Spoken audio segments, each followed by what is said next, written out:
नमस्कार praise Lord मुरलीगराज आप देखुं एडी Odia YouTube channel. Ganjam district रे दुई जन दलित को अधा लंडा करी आंठे आंठे घास खुई खुई नालर पानी पीई पी पशु परी व्यवहार करागला।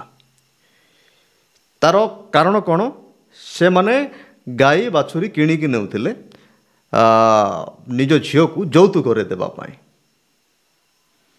से सेमिति करागला।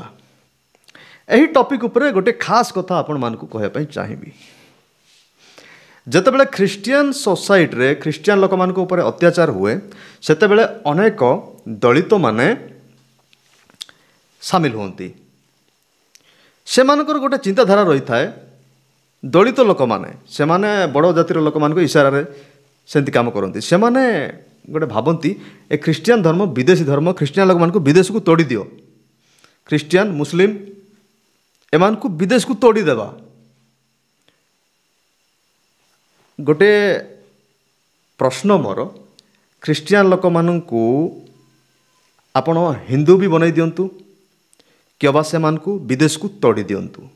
मुस्लिम लोक मानू आपण हिंदू भी बनई दिंतु से मानकु विदेश को तोड़ी दिंतु। जदि जो व्यक्ति हिंदू दलित हिंदू ख्रिस्टियन है से पुनर्बार जो हिंदू है से दलित रहा। मुस्लिम लोक माने जदि दलित श्रेणी अटंती से माने दलित रहिबे। जेतेबेले से माने हिंदू धर्म को पुनरावृत्ति करिवे पुनर्बार आसीबे तो सही समय रे ख्रिस्टियन लोक मानकर संख्या नहीं। ख्रिस्टियन लोक माने नहांती कि मुस्लिम लोक माने नहांती। संपूर्ण ख्रिस्टियन मुस्लिम मुक्त देश भारत हो जाइथिबो। सेतरे तो ख्रिस्टियन लोक मानकु आपण माड़ मारी पारिबे नहीं। माड़ मारिबा बंद।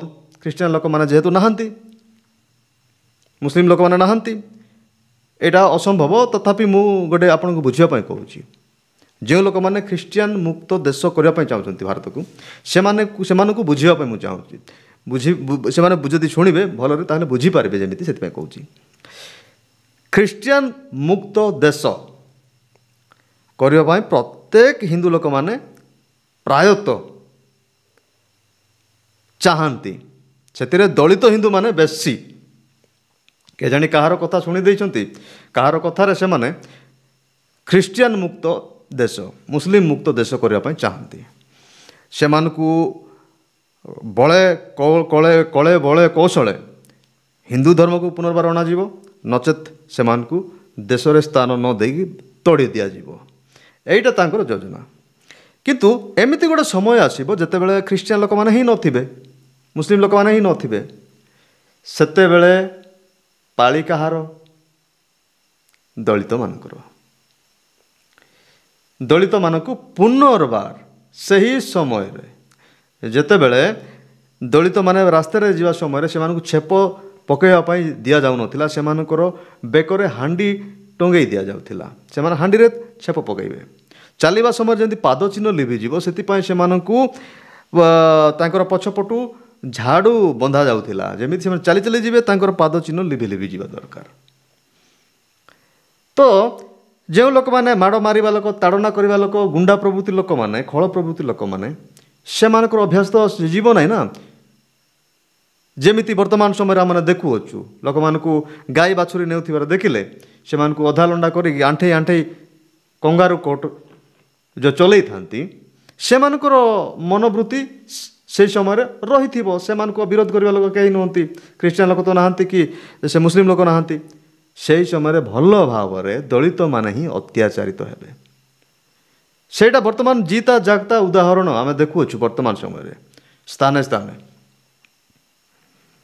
तेरे जो दलित भाई भौणी माने भावुंट ख्रिस्टियन लोक मानकु आम तोड़ी देवा नष्ट करवा सब करवा ख्रिस्टियन लोक माने जदि खत्म हो जिवे परा ताहले नेक्स्ट पाली तमर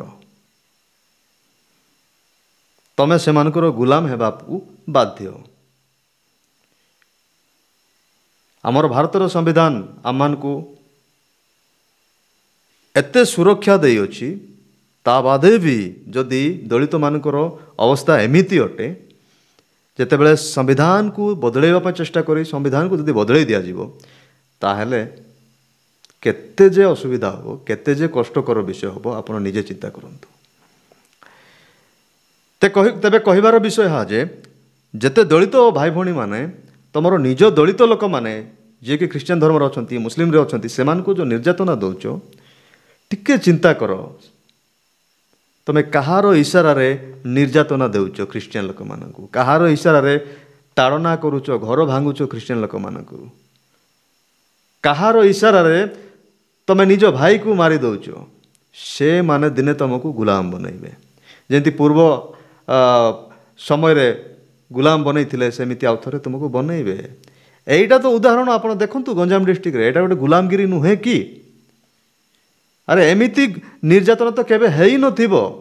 କେତେବେଳେ କେଉଁ ଦଳିତ ଉପରେ ମୁତି ଦେଉଛନ୍ତି, କେତେବେଳେ କେଉଁ ଦଳିତକୁ ଆଣ୍ଠେଇକି ଚଲେଇ ଦେଉଛନ୍ତି। ତ ଏହି କଥାକୁ ଆମ ଓଡ଼ିଶାର ଦଳିତ ଭାଇ ଭଉଣୀମାନେ ବୁଝିବା ଦରକାର। ଯେଉଁ ଲୋକମାନଙ୍କର କଥାରେ ଆସିକରି ସାମ୍ପ୍ରଦାୟିକ କାମ କରୁଛନ୍ତି, ଖ୍ରୀଷ୍ଟିଆନ ଲୋକମାନଙ୍କୁ ତୁମେ ଖତମ କରିଦିଅ, କିଛି ଅସୁବିଧା ନାହିଁ। କିନ୍ତୁ ସେହି ଖ୍ରୀଷ୍ଟିଆନ ଲୋକମାନେ ଯେତେବେଳେ ଦଳିତ ହେଇଯିବେ, ସେତେବେଳେ ସେହି ଦଳିତମାନଙ୍କୁ ନିର୍ଯାତନା ଦିଆଯିବ।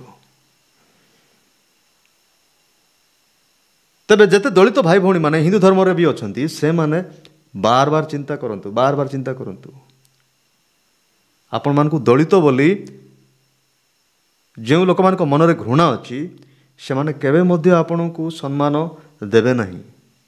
ଆପଣ ଥରେ ଟ୍ରାଏ କରିକି ଦେଖନ୍ତୁ ଉଚ୍ଚ ଜାତିର ଲୋକମାନଙ୍କୁ, ମୁଁ ବାହା ହେବି ତମ ଝିଅକୁ, ସେମାନେ କେବେ ବି ମନା କରିବେ, ଟୋଟାଲି ମନା କରିଦେବେ।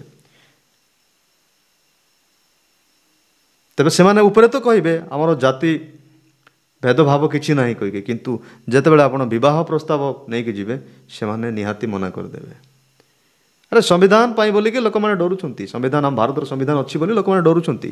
ସମ୍ବିଧାନ ଯଦି ନଥାନ୍ତା ତାହେଲେ କ'ଣ ହେଇଥାନ୍ତା ଆପଣ ନିଜେ ଚିନ୍ତା କରନ୍ତୁ। ସେଥିପାଇଁ ଯେତେ ଦଳିତ ଭାଇ ଭଉଣୀମାନେ, ନିଚ ଜାତିର ଭାଇ ଭଉଣୀମାନେ ନିଜକୁ ନିଚ ଜାତି ବୋଲି ନ ଭାବନ୍ତୁ, ପାଠ ପଢ଼ନ୍ତୁ। ଆଉ ପାଠ ତ ଆପଣ ଜାଣିଛନ୍ତି ଖ୍ରୀଷ୍ଟିଆନ ଲୋକମାନେ ହିଁ ପାଠ ସବୁଠୁ ଅଧିକା ଗୁରୁତ୍ୱ ଦିଅନ୍ତି। ସେଥିପାଇଁ ବିଶେଷ କିଛି କହିବାର ନାହିଁ। ଆପଣମାନେ ସଚେତନ ହୁଅନ୍ତୁ। ଦିନକୁ ଦିନ ଆପଣଙ୍କର ଅତ୍ୟାଚାର ହେବାର ସମୟ ଆସିଯାଉଅଛି। ଆଗରୁ ଆପଣ କେବେ ଦେଖିଥିଲେ ଓଡ଼ିଶାରେ ଏମିତି କେବେ ହୋଇଥିଲା? କେଉଁଠି ଦେଖିଥିଲେ ଆପଣ? ଆରେ ଜଣେ ଗାଈ ବାଛୁରୀ କିଣିକି ନେଇପାରିବ ନାହିଁ। ସେ ଯଦି ତୁମର ମାତା, ତାହେଲେ ତାକୁ ସେ ନେଇକରି ତ ସେ ସମ୍ଭାଳିବ ନା, ତାକୁ ତ ସେ ପୋଷିବ ନା, ସେଟା ତାର ଅଧିକାର ନାହିଁ। ଆଉ ଯେଉଁ ରାସ୍ତାଘାଟରେ ଯେଉଁ ବୁଲୁଛନ୍ତି ସେମାନେ, ସେ ଗାଈମାନେ, ତ ସେତେବେଳେ କୁଆଡ଼େ ଯାଉଛ? ରାସ୍ତାଘାଟରେ ମରିଥାଉଛନ୍ତି ଗାଈମାନେ, ଦୁର୍ଗନ୍ଧ ହେଉଛି ରାସ୍ତାଘାଟ ଗୁଡ଼ାକରେ। ସେଥିପାଇଁ ଦଳିତ ଭାଇ ଭଉଣୀମାନେ ସଚେତନ ହୁଅନ୍ତୁ। ଯେତେବେଳେ ଧର୍ମକୁ ନେଇକରି, ସାମ୍ପ୍ରଦାୟିକ କଥାକୁ ନେଇକରି ତୁମ ନିଜ ଦଳିତ ଲୋକମାନଙ୍କୁ ମାରିବା ପାଇଁ କହୁଛନ୍ତି, ସେତେବେଳେ ତୁମେ ମାରୁଛ କେମିତି? କାହାର ଇସାରାରେ ତୁମେ ମାରୁଅଛ? କ'ଣ ପାଇଁ ମାରୁଅଛ? କ'ଣ ପାଇଁ ଜଣେ ନିଜ ଭାଇକୁ, ନିଜ ଦଳିତ ଭାଇକୁ ତୁମେ ଘର ଭାଙ୍ଗି ଦେଉଛ? ସିଏ ଧର୍ମ ଚେଞ୍ଜ କରିଥିବା ପାଇଁ। ସେହି ଧର୍ମ ନଥିଲେ ଆଜି ଦଳିତ ଲୋକମାନେ କେତେ ଯେ କଷ୍ଟ ଭୋଗ କରିଥାନ୍ତେ, ତାର କୌଣସି ସୀମା ନାହିଁ।